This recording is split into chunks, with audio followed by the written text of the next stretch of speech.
আস্তাগফিরুল্লাহ পড়ার সময় আমরা একটা ভুল করি, যেই ভুলের কারণে আপনার দোয়া, আপনার ইস্তেগফার, আপনার কোনো তওবা কবুল হচ্ছে না। এবার আপনি বলবেন, হুজুর কি বলেন, আস্তাগফিরুল্লাহ আমি পড়ছি অথচ আপনি বলছেন দোয়া কবুল হচ্ছে না। পৃথিবীর প্রত্যেকটা কাজের ক্ষেত্রে একটা নীতিমালা আছে, পৃথিবীর প্রত্যেকটা বিষয় একটা গাইডলাইন আছে। You have to follow the guideline. দেখুন, রব্বে কারীম এই যে কোরআনটা পাঠিয়েছেন, কেন পাঠিয়েছেন, কি কারণে পাঠিয়েছেন?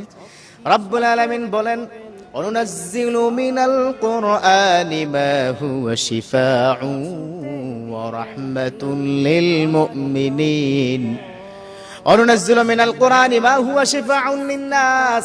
আমি কোরআনটাকে নাজিল করেছি প্রত্যেকটা মানুষের জন্য শেফা হিসেবে।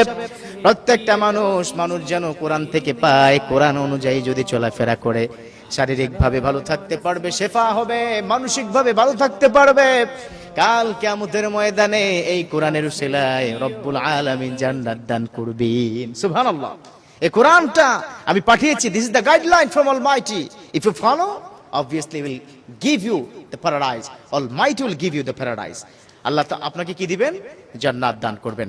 এজন্য আমরা এই কোরআনের কিছু শব্দ অথবা ইসলামের কিছু শব্দ আছে যে শব্দের কারণে আমার রব্বে কারীম আপনাকে ক্ষমা করে দেয়। তার মধ্যে অন্যতম শব্দ, যে শব্দটি আল্লাহর বড্ড পছন্দ, সেটা হচ্ছে আস্তাগফিরুল্লাহ। আস্তাগফিরুল্লাহ আল্লাযী লা ইলাহা ইল্লা হুয়াল হাইয়ুল কাইয়্যুম ওয়া আতুবু ইলাইহি লা হাওলা ওয়ালা কুওয়াতা ইল্লা বিল্লাহ।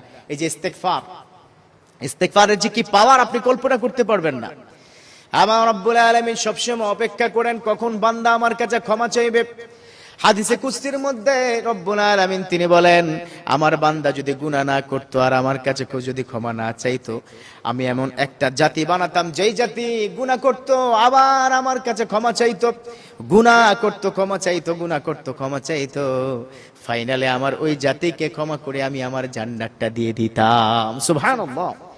যদি এমন একটা জাতি, এই পৃথিবীতে মানব জাতি যদি গুনাহ না করতো আর যদি আমার কাছে ক্ষমা না চাইতো, তাহলে পুরো মানব জাতিকে আমি ধ্বংস করে দিতাম। আল্লাহু আকবার। গুনাহ আল্লাহর কাছে প্রিয় না, ক্ষমা চাওয়া আল্লাহর কাছে প্রিয়, কিন্তু গুনাহ করলেই তো ক্ষমা চাইবো নাকি? এজন্য তো বিশ্বনবী বলেন,